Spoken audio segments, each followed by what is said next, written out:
Welcome to Offsite Dirt. I'm Audree Grubesic, your host, and I am so excited about talking about offsite construction, talking about technology, and then bringing in global partners. We are so lucky today to have Dennis McMahon kind of tell us a little bit about global BuildTech, what's happening in Southeast Asia, and why technology and offsite solutions are becoming more and more prevalent in the marketplace. Hi, Dennis. How are you today? Hi, Audrey. Thank you very much for having me here tonight, and looking forward to this conversation. I'm so happy you're here. I'd love for you to give us a little background about yourself and some understanding about global BuildTech. I can do. Always love to have a soapbox. So yeah, Dennis McMahon. If anybody can't tell, I'm from Australia. The accent has remained with me, although I've been 15 years in Malaysia and Southeast Asia. I came up here not for building, not for construction, but for other sectors, and kind of gravitated towards green building solutions over the last 15 years or so. We were doing some consulting in green generally, bamboo clothing, all sorts of things, but it just tended to go towards the building because it's a large sector, and there was a movement towards more sustainability.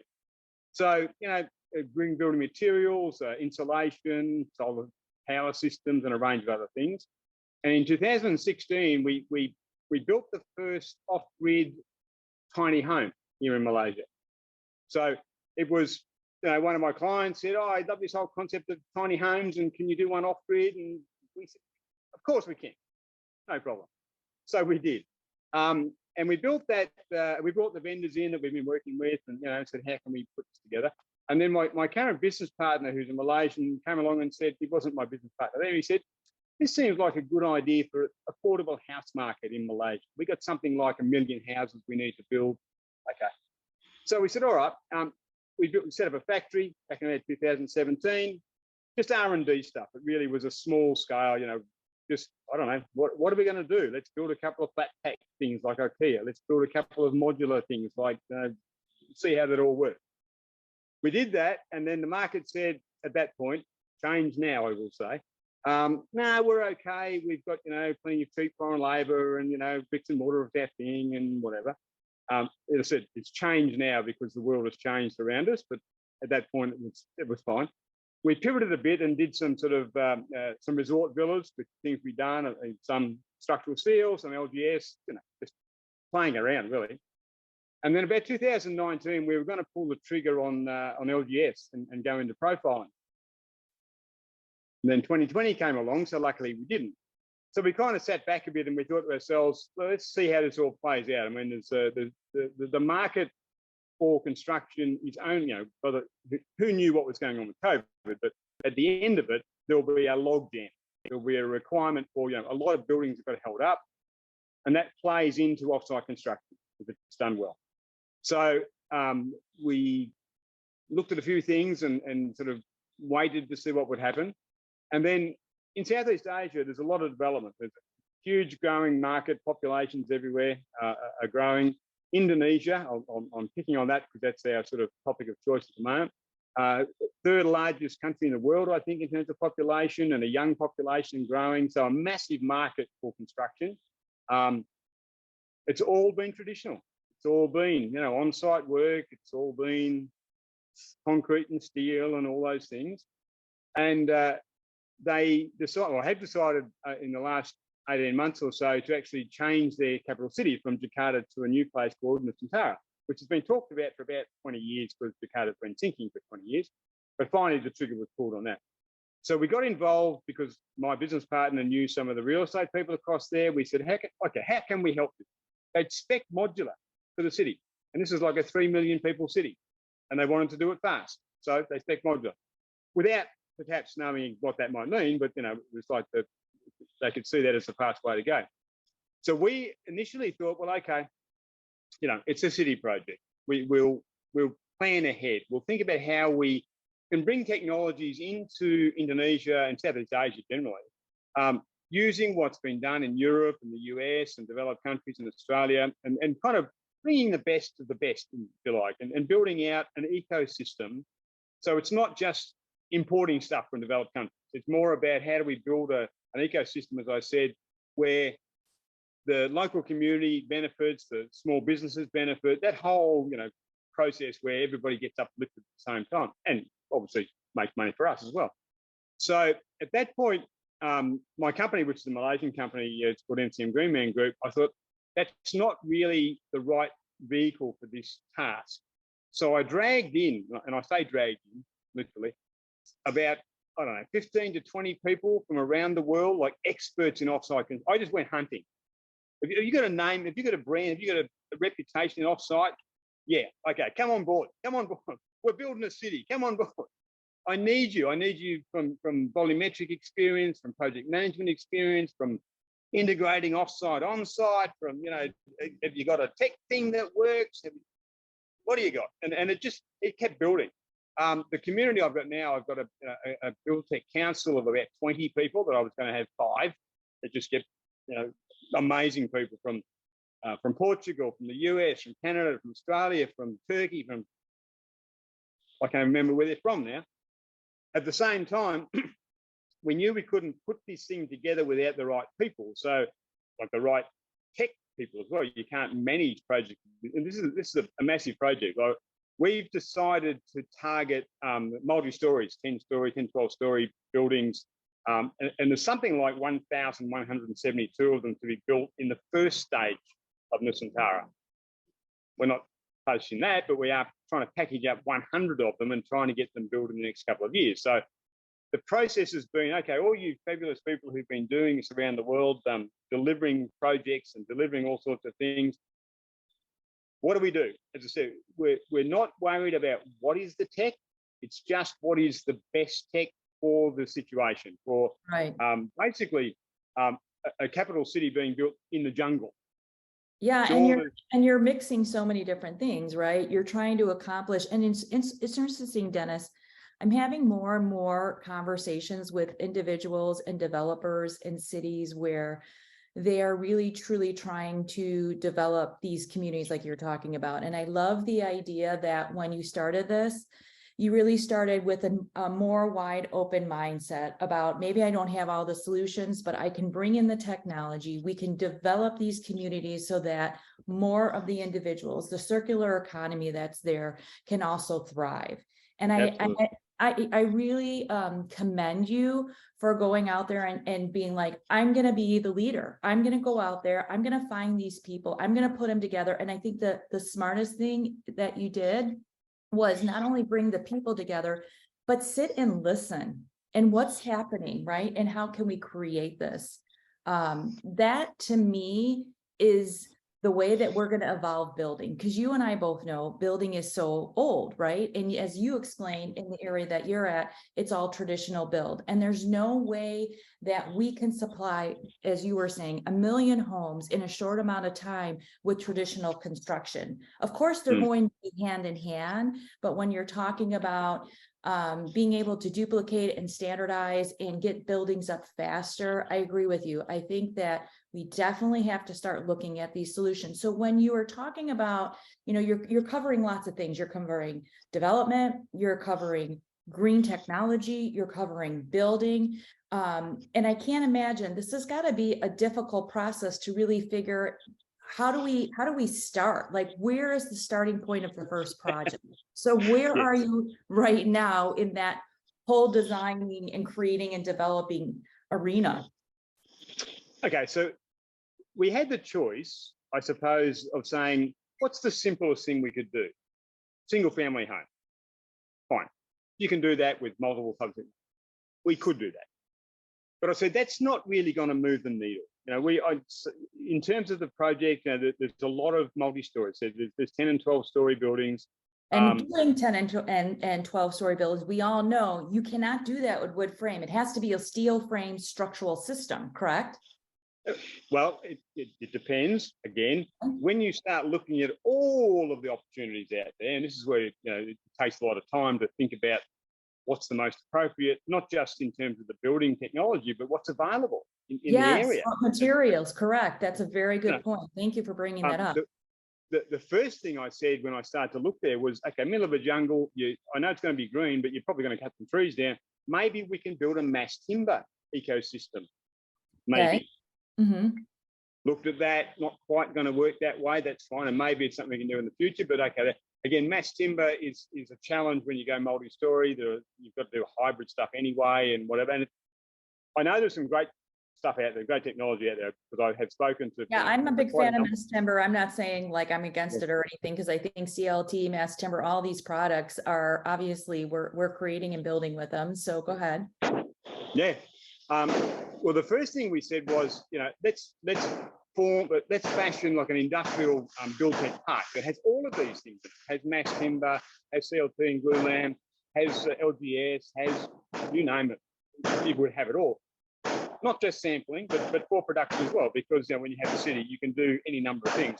But it became so big that we were talking, oh well, if you happen to have $500 million lying around, you can probably build that. But then again, that's probably not going to happen tomorrow, right? Right. So we said, okay, let's learn from what's happening out there at the moment. What's going to work, and we kind of fell back on the volumetric. We said volumetric is the simplest, fastest way to do things. But yet, an interesting past week in volumetric and other things, as we know, challenging for all sorts of companies that we were looking at, like as examples of how to do things, right? Yes, so yes, that's right. That's always good to say, oh, let's learn the lessons from them. We haven't got time on this call for that conversation, but it may be another time. I think there's some views that I'd like to express on that. But anyway, then we said, okay, volumetric, yes, very good. If you can end up with a unit you can crane up and put on, fantastic, no problem. I don't want to rely on shipping air, a bit rough on the volumetric guys, but shipping volumetric containers from anywhere else in the world for a couple of reasons. One is it takes time. And this is something that I found fairly quickly. When I was doing my numbers on Nusantara and saying, okay, what we have to do, I was reaching out to the fairly big guys and saying, what's your capacity even? If I want to build 100 towers of, whatever in the next, what is your available capacity? And most of them haven't got any for 2 years. So that's a challenge. All right, I can't even buy it if I want to buy it, right? So we said, okay, how can we learn from the volumetric experience, but it's going to localize, which requires one of two things. Either you invest, pick a number, 5, 10, $20 million in a factory that does this, right? Which takes in itself 2 years. Time to build it, right? You got to build it. Mm-hmm. Right. I come from Australia. No, you remember MacGyver, right? Who's not from Australia, but we adopted the MacGyver, right? We build nuclear power plants with baling twine and rubber bands because Australia is so big that if you want to wait for something to come to build it, you have to wait for months, right? So not now, but in the past. So you guys are down under, Australia is like down under. It's got to take a while to get there. Exactly. So if you want something, you got to build with what you got, right? Yes. So immediately I thought, okay, pop-up factories. How do we build an ecosystem of pop-up factories where the assembly plan, this is the current plan. I love this idea. I talk about the designers and the fabulous engineers and stuff who sort of joined me on this journey from all sorts of places in the world. We're now looking at, okay, I need to have a certain end product that's assembled close to site, hopefully the late area maybe, but close to site. It's assembled. This is not manufactured, not production, it's whatever. It's a click together type of system. It's like Lego somehow. Still compliant with building code. That's another question. But you end up there, just-in-time system, and the crane works 24 hours a day, picking up modules and knocking them on. Finished. Job done. Right? So then you feed it back and you say, all right, what do I need from this is the hub and spoke. Here's my hub with the assembly. Here's my spoke with, wall cassettes and deck and floor cassettes and kitchen pods and everything else. And they all kind of feed into the system and plug it in and off you go. So that's what we're currently looking at, how we do that in a way that, because all the material, like when you think about all the raw material, steel, if you go SIPs, if you go cement board, whatever, it's all available in every country. It's just not available in a form that's normally used for offsite construction. Right. So we're kind of, as I said, leapfrogging, trying to work out how we can have this system where this hub and spoke thing works. Local companies are doing their bit. We're bringing a bit of tech in to make it fast and efficient and everything else. And my fabulous tech and lean people are looking at how we do processes for factories, and there's a whole bunch of stuff going on. So that's kind of where we're at. And the idea has always been, if you're going to do something, you're going to build something once, build it for replication. Do this in a way that you can take it to the southern part of Sahara or something else, or somewhere else, or South America, or other places where the same requirement is there, and the same demand is there, and the same resources are there. But you take this knowledge you've gained from this project and be able to do that all around the world. So the Global BuildTech is called that because I had a vision of 50 of these global BuildTech parks, industrial parks, all around the world, able to supply projects. You start with kind of like a large project like Nusantara or NEOM or whatever else, but that's the anchor project. But after that, it's an operating ecosystem that works for general construction and provides that platform for countries to build what they need, high quality places for their population and all the other construction things they need, in a way that uses good tech, is efficient, is green, sustainable, and everything else that provides high skilled, high paying jobs in developing countries. That's kind of the end goal. Have 50 of these things all operating smoothly. As I said, we're capitalists, we're making a ton of money, but everybody's benefiting along the way. I think that you are so on target. I think that this is the time that we are all, it's kind of like we talk about this all the time. We are on this bell curve, right, of offsite solutions, and it's the early adopters that are changing and thriving. And it's interesting because the modular industry or the offsite solution industry is what, 7% of the marketplace in the United States. I don't know what it is globally. I know that different areas, different places like the UK and Japan and other countries, obviously, we're 30 or 40, maybe even larger percentage of that they're using offsite solutions. But Dennis, I love that you're on this idea, because we talk about this all the time, that we have to start coming up with these solutions. And then once we get our technology and we come up with the system, then we also have to accommodate the quality assurance manual, make sure that it accommodates, the building code, and that we're reflecting exactly what is needed for those communities. I also love that you're trying to bring these partners together and learn, and also to have these discussions. And that's why I created Offsite Dirt, because when I started in this industry only 6 years ago, I couldn't find any places to bring all these people together. I couldn't find the people that were having success or that was doing build science or passive house. And it's wonderful to see that you walked into this and really started to head spear this. Now that we know that we're finding these difficulties, but you're also finding great solutions, what is your timeline to try to get your first facility or first factory going? Interesting political environment at the moment. There's an accelerated program to move 60,000 people and their families from Jakarta to Nusantara by the end of 2024. Wow. Which is 1,000. It's aggressive. It's doable. Yeah, of course. You got to start very soon, but it's doable. When you look at if you look at a single 10-story tower, right? If you really honed the process down, did your groundwork, did your prep, did your podium, and then start plonking. It's only 66, effectively 66 modules per tower with a central core. And and there's great people out there doing fabulous things at the moment, even central core modules, right? The lifts and everything else. So fantastic. We're constantly looking around for who's doing what and how can we bring it all together. So it's all doable. There's no issue with that. It's really just now a matter of me taking the time to look at all of the offsite options. It wasn't just, is it volumetric or is it SIPs or whatever else. There are some fabulous guys out there, some in Australia even, who are doing, they're systemizing multi-story buildings, kits of parts. There's other guys doing pop-up factories as part of their tech. So we were exploring with all of those guys, because I don't necessarily want to, build and design and own every part of the stack. It's like, it's a stack. If you've got something and it plugs in, fantastic. We all win. We're faster to market, but the integration process is very smooth.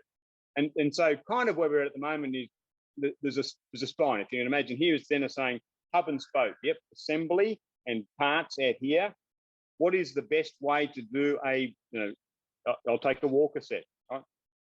You can do timber stud, you can do LGS, you can do SIPs, you can do a range of other things. And they're relatively simple, right? But you also want, in my ideal world, I don't want to have to do traditional fixing. I want them to come and clip in somehow, fast. Because as you know yourself, Audrey, when you look at an offsite like a volumetric factory, typically now, there are some fast points and there are some slow points. Drywall, painting, finishing, coating. If you don't take it offline, it holds up the whole line. So oh my we're gosh, saying, we just had this discussion. That is one of the biggest pain points. And I was just talking with certain team yesterday who provides drywall, insulation, all of those areas. And they are actually, so this company has been around for 350 years. And they are coming up with a solution to help factories with that very thing. So Dennis, you're right on target. I've had those same conversations. So how do you get past that? Like, how do you come up with a product where you don't have to implement that? at the assembly point, everything needs to be like a 15-minute job, whatever. Right. You're gonna plug a wall in somehow. It's got to be done in 15 minutes. And because I can send you my fabulous PPT sort of cartoon of showing how the process will, but I send it to my engineering guys who laugh at it, but whatever. That's the best I can do to show you how it's meant to work. Yeah, but the idea is, even looking at that, you can see where the blockages are. So you've got to say, all right, we've got to pull that out. We've got to do something else. So we've been, and that's the assembly only side. When you get back to the, you imagine a floor cassette, probably the most complex thing you've got to put together, because typically it's got to have the whole set of joists, and it's got to have a whole bunch of stuff and the whole thing to make it solid, because it's the floor after all. I'm seeing whether, I don't know if you've seen in the concrete industry that where they've now got the balls that they put in the thing that takes the space of concrete. Well, can we use that type of thing as a fast make for the floor cassette, for example? So wow, now it's kind of okay, except volumetric, except on site, close to site, just in time, fully assembled kit module. Pick up by crane, put up. That's the if you like, the simple bit. To get to the point where that all happens smoothly is the bit that we're going through now. How do I how do you fill the efficiencies? Yeah, how do you find the pain points and get around that? Yeah, because you don't want to just kick the can of the inefficiencies down the line to the sub-assembly point. You want to make that whole process. So but we speak to everybody. I don't know if you've caught up with Gilbert Meyer of Vigo at all, who's doing his fabulous stuff in Honduras. Got to have a chat with Gilbert. No, I'd love you're gonna introduce me. I'd love to talk to him. I think it's so fascinating to pull. I love, first of all, I can't thank you enough. I know it's like super late there where you're at. And what country are you in right now? I'm in Malaysia. Malaysia. Okay. So you're in Malaysia, and look how fortunate we are that I'm in Savannah, Georgia, that I can connect with you and find out and listen to what you're creating. I'm a big cheerleader of yours. I can't wait to see you get this first development going. I know how much time it takes. And then we're not even talking about the financial structure to support all of this. That's a whole nother piece, isn't it? Yeah, well, I mean, I'll give you an example on that. It's got to be a PPP, got to be a public-private partnership. There's no government money coming to fund these things at the moment, which is fine. I don't mind that, but in order to get a PPP in place, of course, the PPP funders need to know that we have a system that's going to deliver what is meant to happen. So, which is why, and as in all offsite construction, the important time is the planning and design time. You cannot do the on-site, amendment. You cannot make the adjustment that you do on site now, which is fine. but you've got to spend the upfront time to do it right first, and you've got to prove that out, and you've got to show that it's going to deliver, not just on paper. So that's fine. As I said, the Nusantara is a city in the making for 20 years. If we can't hit the numbers, for 2024, 2023, 24, 25, that's fine, But we'll have something that you can deploy in any country, anywhere, and it will work because we spent the time to get it right. Well, with constant adjustments, of course, as you always do. Well, you're always going to be changing, right? You're always going to be. But you're right. Yeah. And in terms of percentage wise, I think Europe's maybe, depends on how you read the numbers, maybe 30%. But again, I don't think it's like 30% volumetric or full. No, I think it's just offsite solution. I think you're right. Yeah. It's some kind of technology, right? Some Exactly. kind of building technology. Yeah. The challenge of the US, it's not so much the quality of the guys, of the companies doing it. I always say I would never go to the US because when I cross a county line and I've got a different thing I've got to worry about, that's all too hard for me. I go to Europe, it's Eurocode across the board. If I go to Australia, it's typically a unified building code. If I go to Indonesia, it's a unified building code. So at least I know within one country or within one zone, I don't have to change the rules on what I'm doing. But yes, but at the end of the day, I'm a systems guy. I just like to see things work smoothly, like a machine, and they should. And I've always said that Offsite, way back in 2015, and we were training the Brunei government in green building issues and how to go about doing green building things. But I've always said that Offsite ought to be a 30-30-30-30 deal, right? It's 30% faster, it's 30% cheaper, it's 30% better quality, and it's 30% greener. If we can't do that, there's something wrong in how we're going about doing it. So that's always been my sort of my mantra is 30% faster. How do we do that? 30% cheaper. How do we do that? And you should. If you can front load, which is what you can do with Offsite, if you can front load your purchasing of materials and you can't get a good 25% cost reduction in that process, there's something wrong with what you're doing. If you're not able to cut your labour cost by 30% because of it's offsite and you've systemized up, you're not doing something right?